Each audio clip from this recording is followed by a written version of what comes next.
Salut, c'est Maxime Johnson. Nokia et Intel ont dévoilé la semaine dernière MeeGo 1.1. MeeGo, c'est quoi? C'est un système d'exploitation conjoint qui va être utilisé autant dans les cellulaires que dans les ordinateurs, que dans les téléviseurs, que dans les navigateurs GPS et autres. Donc, c'est vraiment un nouveau système d'exploitation qui est vraiment présentement en phase de développement. Alors, c'est pas du tout prêt. Mais Nokia et Intel le dévoilent quand même au fur et à mesure qu'il avance, entre autres pour les développeurs. Alors j'ai voulu jeter un coup d'œil au système, comment il avait avancé et de quoi ça avait l'air pour le moment.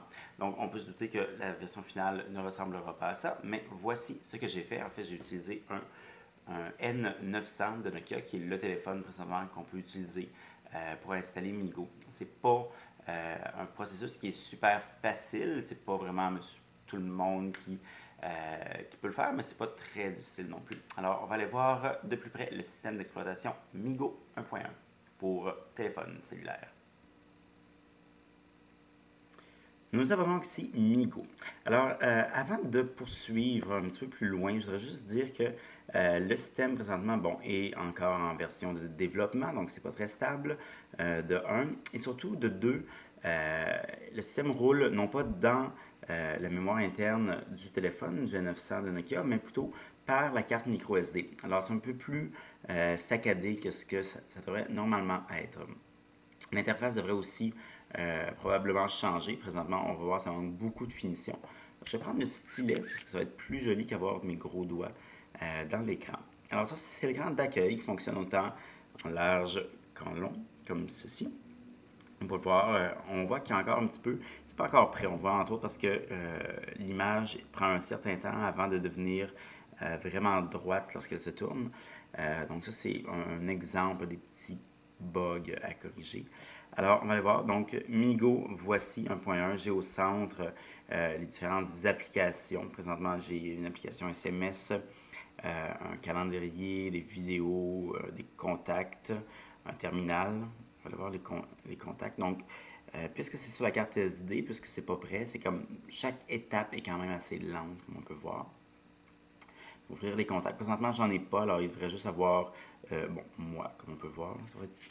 C'est un petit peu plus beau de cette façon-là. Et voici moi. Alors, on peut voir ici en haut à gauche un petit icône. Ça, en fait, c'est l'équivalent du WebOS pour changer d'application, parce que MeeGo est un système qui, évidemment, est multitâche et peut rouler plusieurs applications. Alors, quand j'appuie ici, qu'est-ce qu'on va voir? On devrait sortir de l'interface, avoir un peu une interface de carte, comme c'est le cas avec WebOS. Alors, allons-y.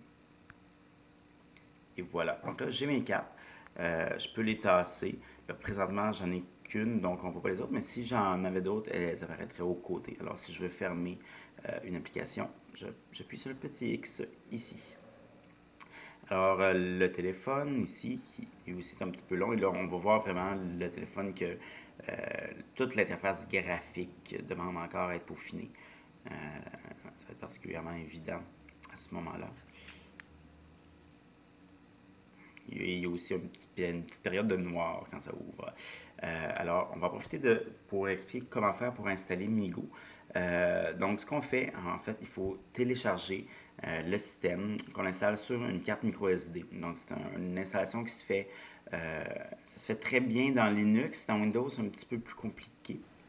Une fois que ceci est fait, pardon, on télécharge le Flasher, qui est un logiciel pour vraiment dire au noyau Linux dans le téléphone de lire le système d'exploitation à partir de la carte micro SD.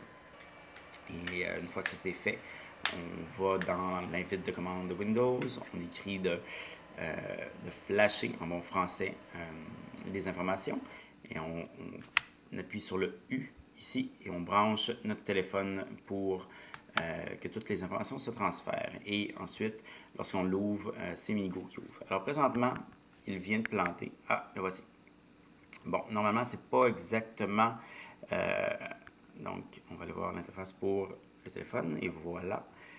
Donc, tout simplement, mais comme on peut voir ici, Carl avec les deux points d'exclamation, c'est pas... comme on peut s'en douter, c'est pas vraiment de ça que ça va avoir l'air. retourner dans notre interface principale, ici. Alors, j'ai des paramètres aussi, quelques-uns. Donc, comme on peut voir, Migo, pour l'instant, c'est vraiment pas, on peut pas vraiment s'en servir, là. Surtout que le téléphone semble barré en mode avion. Donc, j'ai peut-être façon de désactiver avec le terminal, mais par défaut, toutes les radios ne s'activent pas. Donc, c'est un petit problème.